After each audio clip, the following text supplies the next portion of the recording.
kita telah sampai pada penghujung video Kembali Menjadi Bangsa Indonesia. Setelah penjabaran yang cukup panjang dalam mencari solusi akan carut-marut kehidupan berbangsa dan bernegara, tibalah kita pada suatu pertanyaan yang seringkali kami dengar dari orang-orang yang telah selesai mendengarkan penjelasan dari konsep ini. Oke, saya setuju bahwa konsep ini bagus sekali. Lalu pertanyaannya adalah bagaimana cara mewujudkannya dan kapan kira-kira bisa terrealisasi? Bagaimana cara mewujudkannya dan kapan? Pertanyaan yang bagus. Apalah artinya teori tanpa praktek, itu bukan? Sekarang dengarkan baik-baik. Gerakan Kembali Menjadi Bangsa Indonesia ini adalah sebuah gerakan revolusi. Revolusi adalah suatu perubahan yang begitu cepat dan ekstrim yang bertujuan mengubah tatanan yang berlaku selama ini. Kami berpendapat bahwa ada 4 syarat yang harus dipenuhi agar suatu revolusi bisa berhasil. 4 syarat itu adalah konsep yang matang. Jika Anda berjuang untuk suatu perubahan, pastikan bahwa Anda memiliki konsep yang matang. Konsep yang matang haruslah mengandung identifikasi terhadap persoalan-persoalan yang mendasar dan solusi akan persoalan tersebut. Dalam konteks kebangsaan, solusi tersebut haruslah memiliki landasan filosofi kebangsaan dan refleksi dari lintasan perjalanan sejarah suatu bangsa tersebut. Maka kampanye Kembali Menjadi Bangsa Indonesia yang telah kita tonton sejauh ini adalah suatu konsep yang arahnya jelas. Konsep yang arahnya jelas atau matang akan menyentuh persoalan mendasar dan memberikan solusi konkret akan problematika berbangsa dan bernegara ini. Sehingga ini bukan hanya sekedar mencari-cari solusi permukaan, menggantungkan harapan setinggi langit kepada seorang capres misalnya, yang begitu berhadapan dengan realitas yang membelit negeri ini bisa berubah mengecewakan segera setelah dia memimpin negeri ini. Atau menaruh harapan besar terhadap parpol-parpol baru yang bermunculan, bahwa mereka akan menjadi parpol bersih yang siap memperjuangkan aspirasi kita. Namun pada akhirnya ya nggak jauh berbeda dengan parpol-parpol lainnya segera setelah mereka masuk ke dalam lingkaran kekuasaan. Atau mencari solusi permukaan dengan cara-cara klasik biar terlihat keren, yaitu demo di pinggir jalan, bakar-bakar ban, bentrok dengan aparat, sekaligus bawa-bawa poster sambil mencaci maki pejabat negara. No.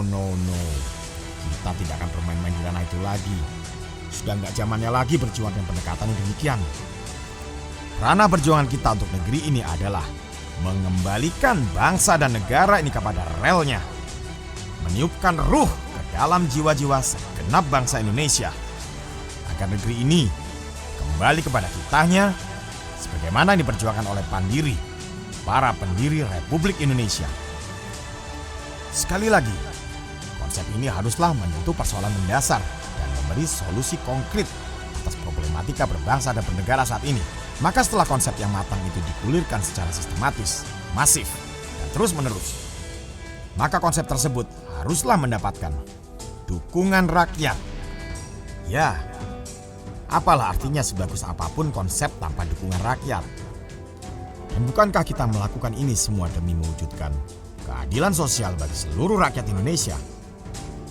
Maka jangan pernah gentar terhadap status quo, alias tatanan-tatanan sudah mapan, namun kenyataannya masih jauh dalam memperjuangkan kesejahteraan rakyat. 1-2 anak panah akan mudah dipatahkan, tapi puluhan, ratusan, ribuan, apalagi jutaan akan mustahil bisa dipatahkan. Jika rakyat sudah bersatu, sebesar apapun kekuatan yang mencengkeram negeri ini pasti akan runtuh. Suara kalian pasti didengar. Inilah people power.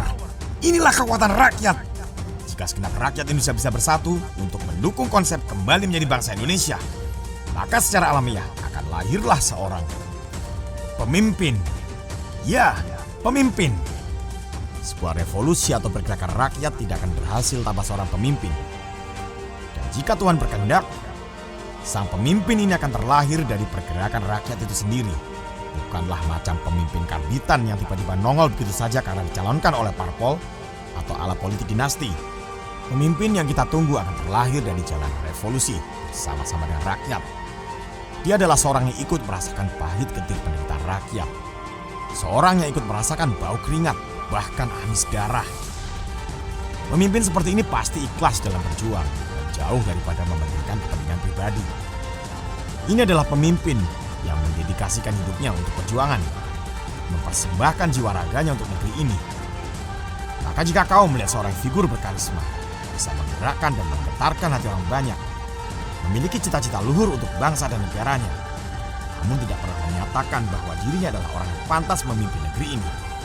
Yakinlah bahwa sesungguhnya ia adalah pemimpin sejati.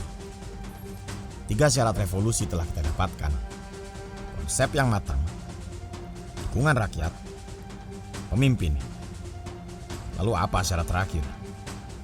Sebelum kita membahas syarat terakhir, ada baiknya kita menengok pada sejarah 75 tahun silam. Peristiwa apakah yang membuka peluang bagi bangsa Indonesia untuk tiba-tiba memproklamirkan kemerdekaannya? Ya, ketika itu Indonesia masih berada di bawah kependudukan tentara Jepang. Namun ada sebuah peristiwa yang tiba-tiba melumpuhkan angkatan perang Jepang, sehingga terjadilah kekosongan kekuasaan di Indonesia. Bom atom di Hiroshima dan Nagasaki. Bom atom yang dijatuhkan pesawat-pesawat tempur Amerika Serikat pada tanggal 6 dan 8 Agustus 1945 di Hiroshima dan Nagasaki praktis menyudahi Perang Dunia Kedua. Jepang mengibarkan bendera putih pertanda menyerah kalah. Kalahnya Jepang mengakibatkan kekosongan kekuasaan di Indonesia. Saat itulah Mandiri memanfaatkan kesempatan itu dengan memproklamirkan kemerdekaan bangsa Indonesia pada 17 Agustus 1945. Apa artinya ini? Bahwa terkadang ada suatu hal yang datang tiba-tiba tanpa disangka. Sesuatu yang sifatnya gift atau hadiah dari Tuhan semesta alam. Momentum. Ya, momentum adalah syarat keempat agar suatu revolusi bisa berhasil.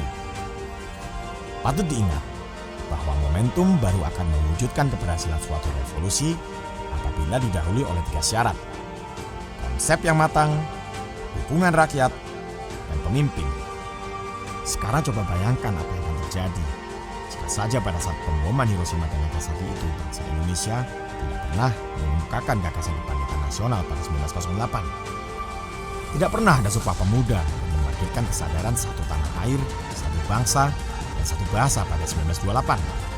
Tidak pernah ada Cokroaminoto, Tan Malaka, Soekarno, Muhammad Hatta, Muhammad Yamin, Sultan Syahrir, Kiai Haji Agus Salim, Supomo, dan pejuang-pejuang lainnya yang tidak pernah lelah dalam memperjuangkan kemerdekaan bagi bangsa Indonesia. Tidak pernah ada pidato Pancasila pada 1 Juni 1945. Maka peristiwa pemboman Hiroshima dan Nagasaki itu tidak akan mengubah apapun pada nasib bangsa Indonesia. Momentum itu akan lewat begitu saja, dan bangsa Indonesia mungkin akan tetap menjadi bangsa terjajah. Begitu pula dengan revolusi kembali menjadi bangsa Indonesia yang sedang kita perjuangkan saat ini. Kita tidak akan pernah tahu peristiwa-peristiwa besar apa yang akan terjadi di masa depan. Harus kita lakukan saat ini adalah mempersiapkan datangnya momentum ini dengan perencanaan atau konsep yang matang, dukungan rakyat, dan munculnya figur pemimpin revolusioner dari tengah-tengah rakyat itu sendiri. Kita baru berada di fase pertama revolusi kembali menjadi bangsa Indonesia. Mari kita sosialisasikan konsep kembali menjadi bangsa Indonesia ini secara luas dan terus-menerus. Di mana saja Anda punya kesempatan untuk berdiskusi tentang masa depan bangsa dan negara ini. Di rumah, di sekolah, kampus, warung kopi, kafe, sosial media, bahkan rumah-rumah ibadah kalau perlu. Mari kita sampaikan gagasan ini kepada kerabat terdekat, kawan, tetangga, komunitas-komunitas, siapapun mereka yang peduli kepada bangsa dan negara ini. Siapapun mereka yang ingin melihat bangsa ini tetap utuh. Inilah perjuangan kita. Inilah jihad suci kita. Kita adalah Garuda, bukan kampret atau kecebong, bukan sobat kolam atau sobat gurun.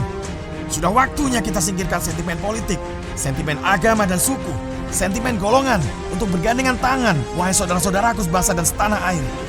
Kita berjuang bersama untuk mengembalikan bangsa dan negara ini kepada relnya, meniupkan ruh ke dalam jiwa-jiwa segenap bangsa Indonesia, agar negeri ini kembali kepada kitanya sebagaimana yang diperjuangkan oleh Pandiri. Kembali menjadi bangsa Indonesia, kembali kepada cita-cita bangsa ini terlahir, menyatakan kemerdekaannya, dan membentuk Negara Kesatuan Republik Indonesia. Untuk Indonesia yang merdeka, bersatu, berdaulat, adil dan makmur. Karena sungguh, untuk setiap jengkal tanah yang kita pijak, dan untuk setiap tetes air yang kita minum, kita berhutang darah dan air mata para pahlawan.